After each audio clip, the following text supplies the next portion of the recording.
Nova tema.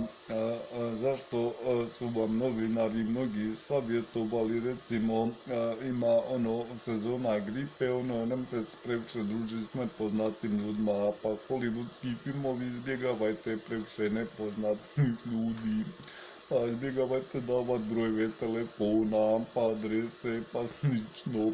Znači, svi su očekivali rat masovnih razmjera.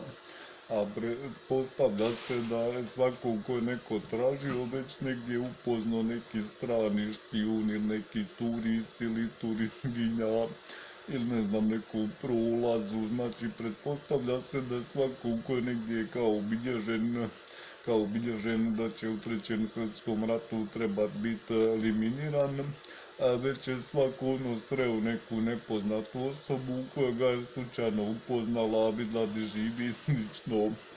Znači, ako sumnjate da ste među osobama koji bi trebali biti eliminirane u Trećem svjetskom ratu, ako se non-stop mote oko vas nepoznate osobe i slično, savjetuje se da promijenite mjesto stanovanja.